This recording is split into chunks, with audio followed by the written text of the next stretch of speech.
Olá! No último episódio a gente falou sobre como os atos imaturos de culpar os outros, de colocar eles acima de si, estão no mesmo espectro de tirar o foco de si mesmo, mantendo um padrão de comportamento de locus de controle externo. Nesse episódio de hoje a gente vai jogar a luz sobre as regras que a gente segue, a gente vai identificando necessariamente as que a gente acha que são apropriadas e aquelas regras que a gente segue sem pensar, mas que no fundo estão só prejudicando a gente. Peço para você deixar teu like aqui embaixo, para se inscrever no canal se você ainda não for inscrito, ativando as notificações para você receber, são 5 vídeos por semana, tá? E vamos direto ao assunto, que a gente não tem tempo a perder. A primeira coisa a deixar claro sobre esse assunto aqui é que eu não estou falando sobre moralidade, esse debate ele cabe à filosofia, e apesar de ser muito interessante, eu posso até vir fazer um vídeo sobre isso, que isso é muito legal, ele não vem ao caso nesse vídeo de hoje aqui. A questão aqui quanto às regras que você assumiu, determinando o que você acha certo e errado, e o quanto que elas estão interferindo com a sua felicidade. Seus certos e errados são os seus deve ser universais, seus deveria universais. Você pode ter adotado algumas posições nocivas, que incluem a conceituação como de certo, como bom e justo, enquanto errado é equacionado em termos de mal e injusto. Isso daí é besteira, isso é tolice. Certos e errados nesse sentido aí não existem.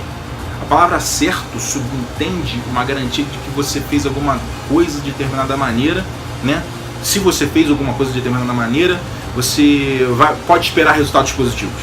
Só que não tem essa garantia de que você vai ter o resultado positivo. Não tem.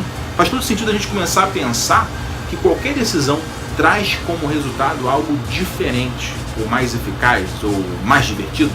Mas no momento que a situação se torna uma questão de certo versus errados, de certo e errado, você cai na armadilha do eu tenho que estar sempre certo. E quando as coisas e as pessoas estão certas, não estão certas do jeito que eu acho que eu tenho que me sentir infeliz, de me autoflagelar. Essa necessidade de encontrar a resposta certa pode estar ligada a uma procura por segurança, como a gente falou lá na temporada 6, lembra? Sobre o medo do desconhecido. Isso aí pode ser parte da nossa tendência para a dicotomia. Ou seja, de dividir o mundo em preto e branco, não tem tom de cinza. Preto e branco, sim, não, cheio e vazio, certo e errado. Tem pouca coisa que se enquadra nessas categorias aí, sem fazer uma forcinha. Especificamente preto, especificamente branco. Fora isso, gente inteligente vaga pelas áreas indefinidas entre esses extremos, nunca parando neles. Essa inclinação para estar certo fica bem evidente no casamento e nos relacionamentos adultos afins. Conversas desandam em contestações. Briga, Dentro delas, um dos dois termina estando certo e o outro estando errado. No fundo, as pessoas são diferentes e veem as coisas por outras perspectivas. Se um tiver que estar certo, uma quebra de comunicação é o único resultado possível. Aí, meu amigo, pancadaria cósmica. Para sair dessas armadilhas, é preciso parar de pensar em termos de certo e errado.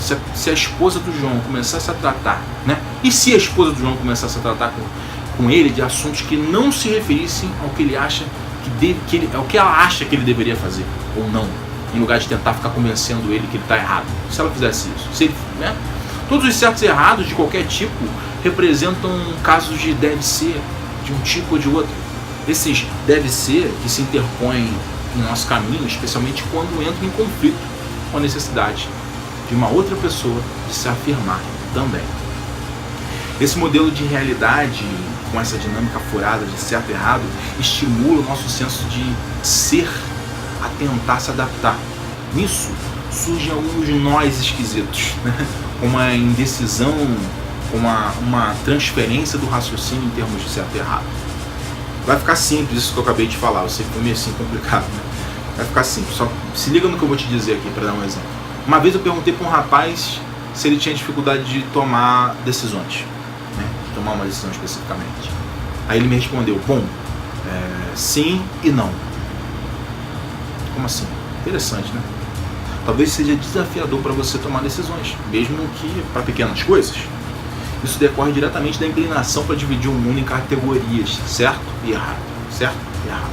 A indecisão vem do desejo de estar certo, Protelar uma escolha te livra de ter que enfrentar a ansiedade que vem sempre que você acha que está errado.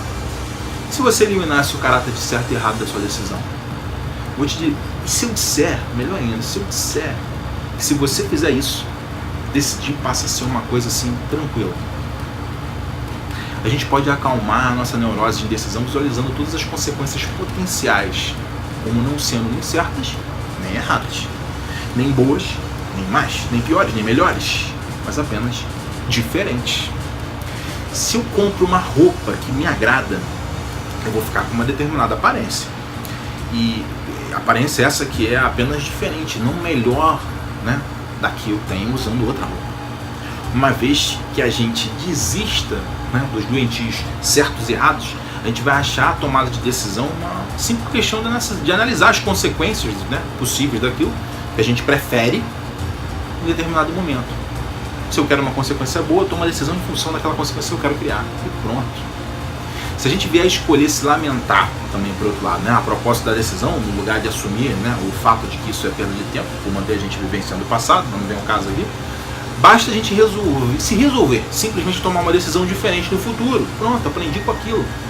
Decisão essa a qual vem a resultar naquilo que a decisão anterior deixou de resultar. Pronto, acabou o estresse, acabou a neura. O importante é jamais enquadrar essa decisão numa classificação besta de certo e errado. Nada é mais importante que qualquer outra coisa. Eu sei que rola aí uma chuva de comercial e filme enlatado, apresentador de TV idiota, youtubers com canais assim com milhões de vezes mais visualizações que esse, entendeu? Muito famosos. Todo mundo tentando te manipular para você acreditar no contrário do que eu tô falando. Agora é o seguinte, cara, a criancinha colecionando concha não está fazendo uma coisa mais certa ou mais errada do que o CEO da Apple ao tomar uma decisão sobre o próximo iPhone, entendeu? Ou da Embraer, sei lá.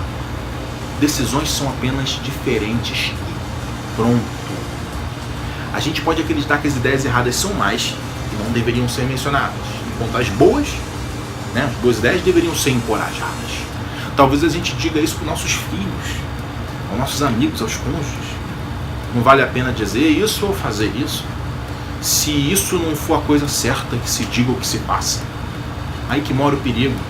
Essa posição autoritária conduz ao totalitarismo, quando ela é estendida para proporções nacionais ou internacionais. Quem é que decide sobre o caráter certo das coisas, afinal? Quem é que tem essa autoridade? Não tem como responder essa pergunta de uma maneira satisfatória. As pessoas muitas vezes têm a ilusão de que a lei é uma norma certa e justa. Não é nada disso. Uma coisa que está na lei é apenas legal. Isso não diz que é uma coisa certa ou errada. No Irã, a lei que determina que uma mulher adúltera seja... Tem uma lei lá, né, que determina que uma mulher adúltera seja apedrejada até a morte. Isso lá é legal. Mas quem aqui no Brasil diria que isso chega sequer perto de ser certo?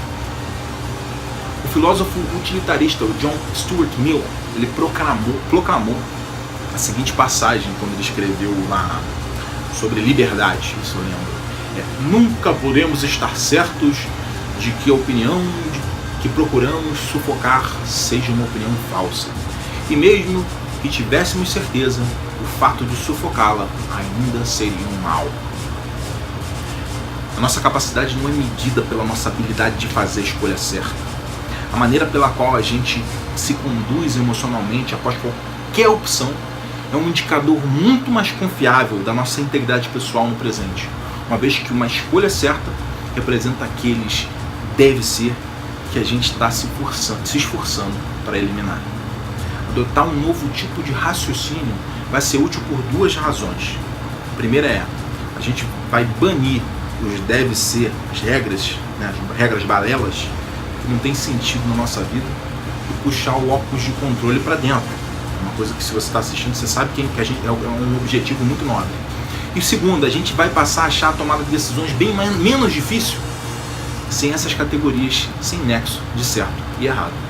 No próximo episódio, eu vou falar sobre as sutis loucuras que são tão normais na fala de todo mundo que passam desapercebidas. Eu vou falar dos deveria, dos eu preciso, dos eu tenho que fazer isso, tenho que fazer aquilo. Deixa aquele braço de força aqui nesse vídeo aqui embaixo, se esse vídeo te trouxe um insight importante, tá? Lembra de deixar aquele like se você ainda não fez isso, se inscrever também, e compartilha esse canal com seus amigos, aí convidando eles para se inscreverem aqui, tá bom? Obrigado aí pelo prestígio, até o próximo vídeo, força e amor.